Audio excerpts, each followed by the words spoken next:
The ultimatum, the message, arrived on a Tuesday morning, transmitted through quantum channels that burned out 3 relay stations just to deliver it.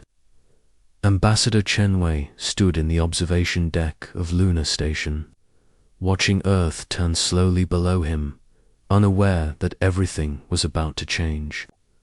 The holographic display flickered to life, showing a figure that seemed carved from living shadow and starlight. High Counselor Veltar of the Hegemony Council spoke with a voice like grinding metal. His words were translated instantly, but the contempt needed no interpretation. Humans of the 3rd planet, you have expanded beyond your designated boundaries. Your colonies spread like infection through sectors claimed by superior species for millennia. This ends now. Chen felt his blood turn cold. Behind him, communication officers scrambled to record every word, their faces pale with understanding. This wasn't a negotiation, it was a judgment.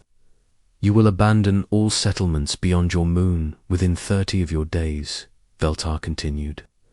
Your military vessels will be surrendered to hegemony forces. Your people will accept monitoring. Stations on your world. Compliance is not requested. It is demanded. The hologram shimmered, showing massive ships moving through space like metal mountains. Chen had seen the intelligence reports, but witnessing their scale made his throat tighten. Each vessel could crack a planet's crust without effort. Refusal will result in total obliteration, Veltar concluded. We have erased civilizations for lesser offenses. Do not test our patience. The transmission ended, leaving the observation deck in stunned silence. Chen stared at the blue marble below, thinking of the billions who didn't yet know their world had just been sentenced to death or slavery. Within hours, the message reached Earth's capitals. President Alina Martinez sat in the war room beneath. Washington, surrounded by humanity's greatest military minds. Admiral Sarah Cross leaned over tactical displays, her weathered face grim with calculation. At 52, she had commanded humanity's deep space fleet for 8 years, turning pirates and raiders into scattered debris. But this was different. Madam President, Admiral Cross said, her voice steady despite the magnitude of what they faced. The hegemony controls 17 star systems. Their technology is centuries ahead of ours. By every military analysis, resistance is suicide. President Martinez studied the data feeds showing hegemony forces massing at the edge of human space. Thousands of ships, weapons that could sterilize worlds, shielding that laughed at human nuclear arsenals. The smart choice was obvious. Admiral, she said quietly, how many humans live in the outer colonies? 47 million, Madam President. Families who've built lives on worlds we promised them they could keep. Martinez nodded slowly. And if we surrender, what happens to them? The silence stretched painfully before Cross answered. Relocation to labor camps, most likely. The hegemony considers expansion species useful for mining and agriculture. They'll survive, but not as free. People. The president stood and walked to the massive display showing Earth's position in the galaxy. A tiny blue dot surrounded by an ocean of hostile territory. My grandfather fought in World War III. He used to tell me that freedom isn't something you negotiate for. It's something you bleed for. She turned back to the assembled officers. Admiral Cross, I want options. Not surrender options. Fighting options. Madam President, with respect, we can't win a conventional war against them. Then we don't fight conventional. Martinez's eyes hardened. Humanity didn't crawl out of caves and reach the stars by accepting limitations. We adapt. We innovate. We find a way. Admiral Cross felt something stir in her chest, the same fire that had driven her through the academy when instructors said women couldn't command warships. The Ghost Fleet project. We've been developing stealth technology for deep reconnaissance. It's not ready for deployment, but how long to make it ready? 2 weeks if we skip safety protocols and throw everything at it. Martinez smiled grimly. Do it, an admiral. I want our response to the hegemony to be crystal clear. We don't negotiate with threats. The next 18 days transformed human space into a fortress. Every shipyard worked triple shifts. Miners pushed extraction operations beyond safety limits. Children in schools practiced evacuation drills while their parents welded armor plating and loaded ammunition. The outer colonies began their own preparations, turning farming settlements into armed camps. On Mars, engineer Marcus Kane worked without sleep in underground laboratories, pushing human technology beyond its limits. His quantum disruption torpedoes had never been tested outside simulation, but simulation wouldn't save Earth now. The theoretical yield is promising, he told Admiral Cross during a brief video call. But Marcus, promising won't stop a hegemony dreadnought. Kane's eyes were bloodshot but determined. Admiral, my daughter lives on Kepler colony. I'll make them work. Admiral Cross understood that kind of motivation. Her own son commanded a patrol ship in the Outer Rim, one of thousands who would die if Earth bent the knee.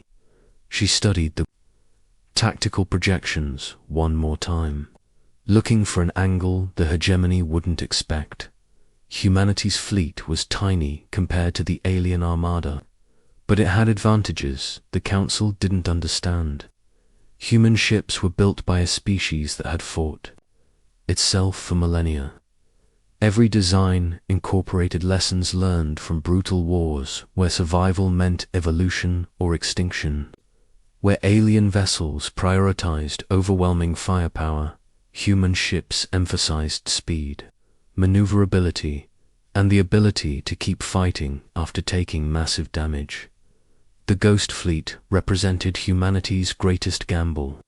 37 ships equipped with experimental stealth systems and weapons that bent physics in ways that made scientists nervous. If the technology worked, they could strike without warning. If it failed, the crews would die in the first seconds of combat. All ships report. Ready, Admiral, came the voice of Captain Rebecca Torres, commander of the lead stealth vessel. At 34, she was the youngest captain in the fleet, promoted after her brilliant tactics during the Proxima incident. Cross-checked the chronometer. The hegemony deadline expired in 6 hours. Time to show the galaxy what happened when you threatened Earth. All vessels, this is Admiral Cross. Today we don't fight for territory or resources. We fight for the right to exist as free humans. Every person counting on us. Every child who deserves to grow up unchained. Every dream of exploring the stars without asking permission. The hegemony thinks we'll fold like every other species they've crushed. They're about to learn why that's a mistake. The Ghost Fleet moved like shadows through space, their stealth systems bending light and sensor waves around reinforced hulls. Their target was Kepler Station, a massive hegemony supply depot that fed their expansion fleets. Intelligence suggested it was lightly defended, considered safe behind layers of early warning systems. Those systems never detected the approaching human ships. Commander Zix Thaler was reviewing supply manifests when the station's power grid died. Emergency lighting cast red shadows through the corridors as she activated her communicator. Status report. Unknown, Commander. All sensors are offline. Engineering reports massive system failures across all networks. Zixtella felt her heart's skip synchronized beats. In her 40 years of service, she had never encountered technology capable of such precise disruption. Activate emergency protocols. Send distress signals to the station. Shuddered as explosions rippled through its superstructure. Through the observation ports, she saw shapes moving in the darkness. Ships that reflected no light, visible only as gaps in the starfield where no stars shone. Impossible, she whispered. No species possesses such stealth capability.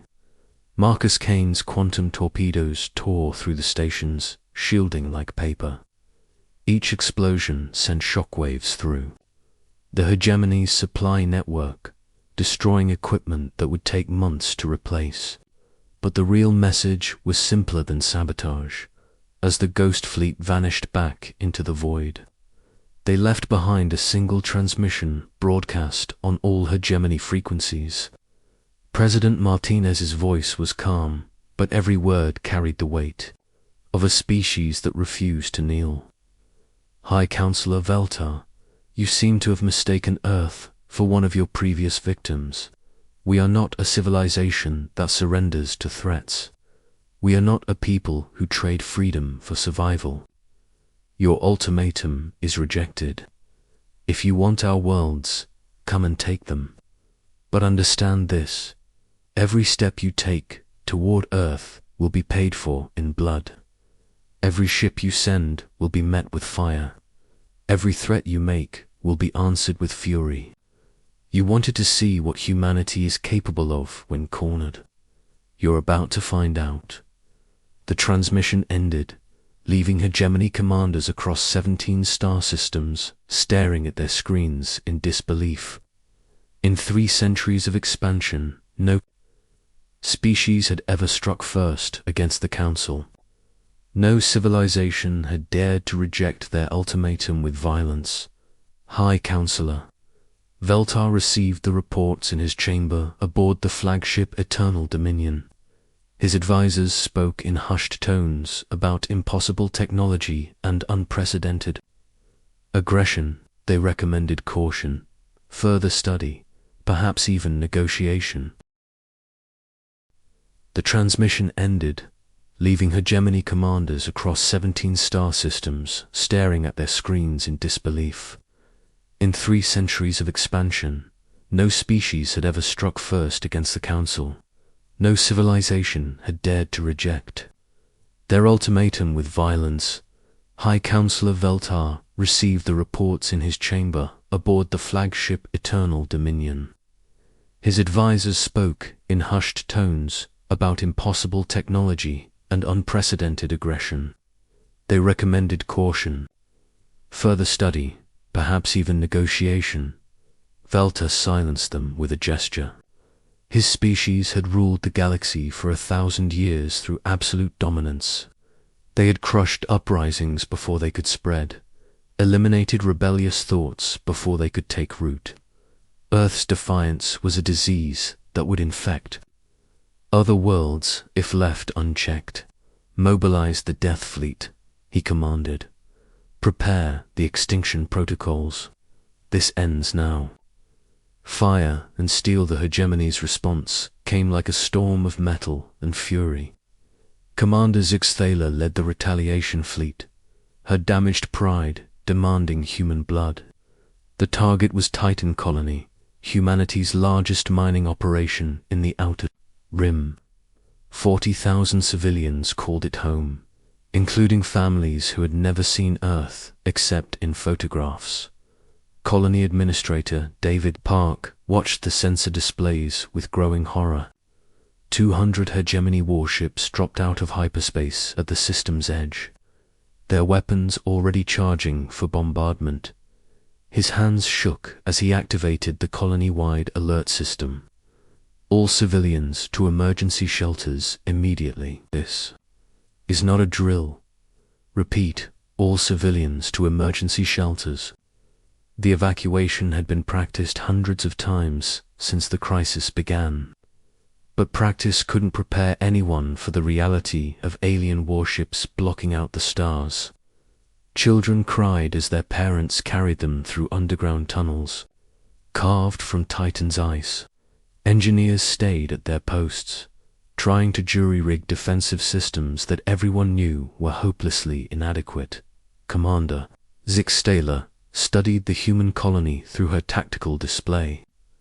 The settlement was built into the moon's surface, protected by layers of ice and reinforced metal. Her orders were clear: total destruction, no survivors. The humans needed to understand that defiance carried a price written in extinction. Begin. Bombardment, she commanded. Primary targets are power generation and life support. Secondary targets are everything else.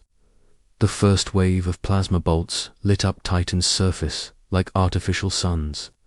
Ice vaporized instantly, revealing the colonies.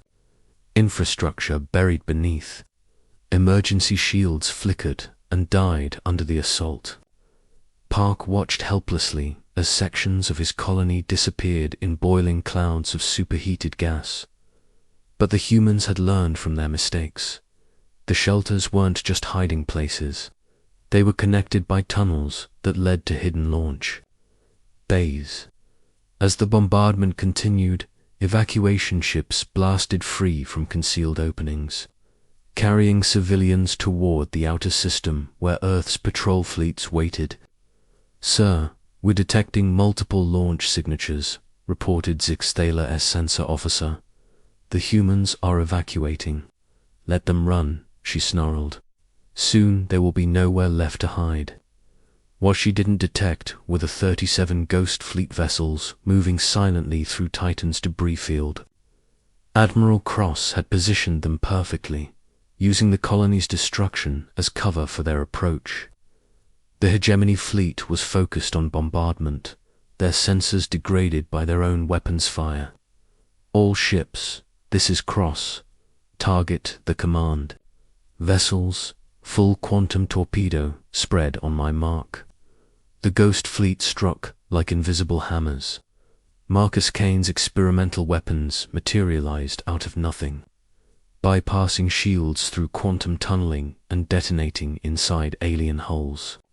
3 hegemony cruisers simply ceased to exist, their atoms scattered across space. Commander Zixtaler's ship bucked as explosions rippled through the fleet around her. Emergency lights bathed the bridge in crimson while damage control teams screamed reports through the communication system. "Unknown weapons. Shields are ineffective. We're losing ships." She had never experienced fear in battle before, but watching her fleet die around invisible attackers triggered responses her species had thought bred out of them millions of years ago. All vessels, evasive maneuvers, return fire at will. But how do you return fire at enemies you cannot see? Hegemony weapons lashed out at empty space, while human torpedoes appeared inside their formation like deadly ghosts. Within minutes, Zixtaler had lost half her fleet to an enemy that existed only as explosions and death. "Retreat," she finally ordered, her pride shattered like her ships. "All vessels, emergency jump to hyperspace." Admiral Cross watched the alien fleet flee with grim satisfaction. The Ghost Fleet had proven itself in combat, but she knew this was only the beginning. "All ships, report status." "Minimal damage across the fleet, Admiral," came Captain Torres's voice. "The stealth systems performed perfectly. They never saw us coming." Cross nodded, but her expression remained troubled. "Good. Return to base for rearming. The hegemony won't make the same mistake twice." She was right. High Counselor Velta received news of the defeat with cold fury. 2 fleets destroyed, a supply depot gutted, and still no clear understanding of human capabilities. The species he had dismissed as primitive barbarians was proving surprisingly resourceful. Summoned the science cast, he commanded his advisors. "I want analysis of this stealth technology and activate the Deep Fleet. It's time to demonstrate the true power of the hegemony. The Deep Fleet had been built for wars against entire civilizations. Massive vessels that carried planet-killing weapons, supported by swarms of automated drones that could overwhelm any defense through sheer numbers. It had never been deployed against a single system species before. Using it against Earth was like wielding a Starkiller missile against a single soldier. Veltar didn't care about proportional response. He cared about sending a message to every species in the galaxy: challenge the hegemony and face extinction. Earth's long-range sensors detected the new threat 3 days later. Engineer Marcus Kane stared at the readings in his laboratory, his coffee growing cold as he processed the implications. The alien fleet was massive beyond comprehension, with energy signatures that hurt to analyze directly. Admiral Cross needs to see this immediately, he told his assistant, and contact President Martinez. The hegemony isn't playing games anymore. The emergency session convened within hours. Earth's leadership gathered around displays showing the approaching armada, their faces reflecting the magnitude of what they faced. 2,000 ships, each larger than humanity's biggest vessels, weapon systems that could crack continental plates, shielding that could withstand direct nuclear bombardment. How long until they reach Earth? President Martinez asked. 60 hours at current speed, Admiral Cross replied. But Madam President, our stealth advantage won't work against this fleet. They've adapted their sensors, added quantum detection. Grids, the Ghost Fleet can't get close enough to use our weapons effectively. Martinez studied the tactical projections with the calm of someone who had already accepted death. Then we meet them head-on. Every ship we have, every weapon we can deploy. If Earth falls, it falls fighting, Mother President Kane interrupted, his voice hoarse from exhaustion. There might be another way. The quantum torpedoes create dimensional instabilities when they detonate. If we could chain enough explosions together, create a cascade effect, ... You're talking about a dimensional bomb, Cross said slowly. The theoretical yield would be enormous, but the risk, ... The risk is, we blow up our own solar system instead of theirs, Kane finished. But if we do nothing, Earth dies anyway. The room fell silent as everyone contemplated the choice. Certain death versus possible mutual annihilation. It wasn't much of an option, but it was the only one they had. How long do you need?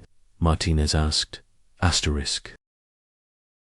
36 hours to build the device. Another 12 to deploy it, where the cascade will catch their entire fleet. Do it. The next day and a half passed in a frenzy of activity. Every human ship capable of flight took position between Earth and the approaching hegemony armada, miners flying converted or haulers, patrol captains in ships held together by determination and duct tape. The Ghost Fleet. Their stealth systems useless, but their weapons still deadly. Admiral Cross stood on the bridge of her flagship, watching Earth turn slowly through the viewports. Behind her, communication officers coordinated humanity's final gambit. Ahead of her, the hegemony fleet began to resolve into individual ships, each one a monument to alien superiority. All vessels, this is Admiral Cross. Today we stand between Earth and extinction. Behind us are our homes, our families, our future. Ahead of us are enemies who think humans are nothing more than clever animals. They're about to learn what happens when you corner an animal that refuses to die. The hegemony fleet opened fire at maximum range, their weapons reaching across space like fingers of destruction. Human ships scattered and regrouped, using every trick of maneuver and desperation to stay alive. The battle spread across the solar system as both fleets committed everything to the fight. High Counselor Veltar watched from his command ship as human vessels died around him. Their resistance was futile but impressive, like watching insects fight against a forest fire. Focus fire on their command ships, break their coordination, and they will fold. But humans didn't fold, even as their ships exploded around them. They kept fighting. Damaged vessels rammed alien cruisers.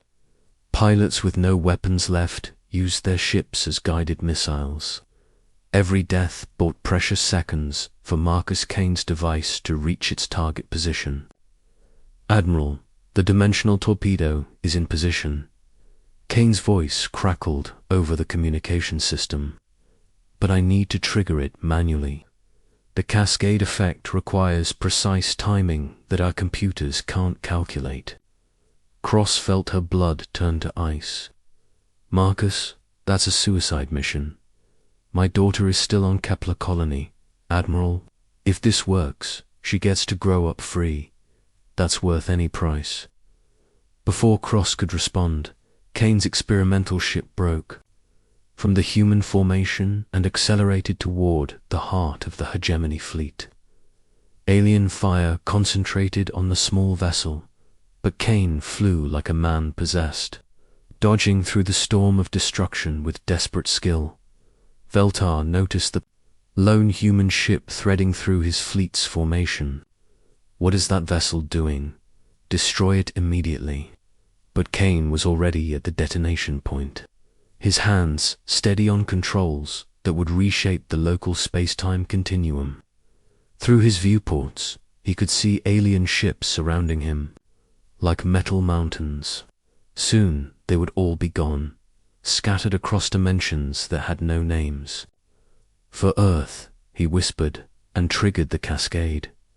The explosion began small, just another burst of light in the cosmic darkness. Then space itself began to unravel. The quantum cascade spread through the hegemony fleet like wildfire, each ship's destruction feeding energy into the growing instability. Vessels that had weathered the death of stars simply ceased to exist, their atoms scattered across probability clouds. High Counselor Veltar watched his mighty fleet disappear round him, understanding too late that humans were not the primitive species he had assumed. The last thing he saw was his own ship beginning to fade from reality, its substance bleeding away into quantum foam. The cascade effect lasted only seconds, but when it ended, the hegemony's deep fleet had been erased from existence, only scattered. Debris and cooling radiation marked where 2,000 ships had been moments before. Admiral, Cross stared at the empty space where humanity's enemies had been. Around her, the surviving human ships hung motionless in shock. They had won, but the victory felt hollow without Kane to see it. "All ships, this is Admiral Cross. The immediate threat has been eliminated. Begin search and rescue operations for survivors. And send a message to the Hegemony Council. Earth stands. Earth endures. And Earth will never kneel." The message reached the Hegemony capital 3 days later, along with sensor records of their fleet's destruction. The council chamber fell silent as the recordings played, showing the impossible annihilation of their most powerful force. For the first time in a millennium, the hegemony faced a species that could not be conquered through overwhelming force. Earth had demonstrated technology that challenged their fundamental understanding of physics.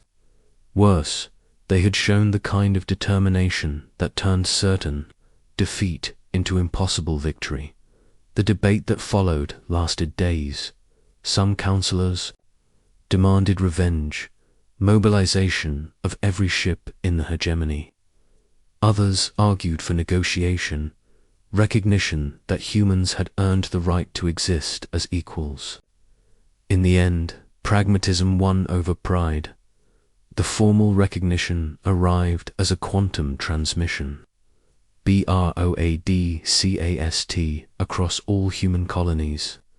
Earth was acknowledged as a sovereign species, their territorial claims respected, their right to expand among the stars confirmed.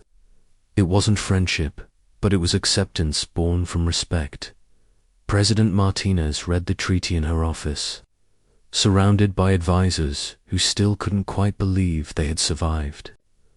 Admiral Cross stood by the window, watching the sun set over a world that would see tomorrow. "Madam President," Cross said quietly, "what happens now?" Martinez smiled for the first time in weeks. "Now we rebuild, we explore, we grow stronger, and we make sure that no species ever again mistakes human determination for weakness." Outside, Earth turned toward night, carrying billions of people who would wake up free. In the darkness between stars, human ships began their journeys to new worlds, protected by the knowledge that sometimes refusing to surrender was victory enough. The galaxy had learned a new lesson. There were some species that could not be conquered, only respected. Humanity had written that lesson in quantum fire and steel, ensuring that their children would inherit not just a world, but a universe where humans chose their own destiny. The war was over. The real adventure was just beginning.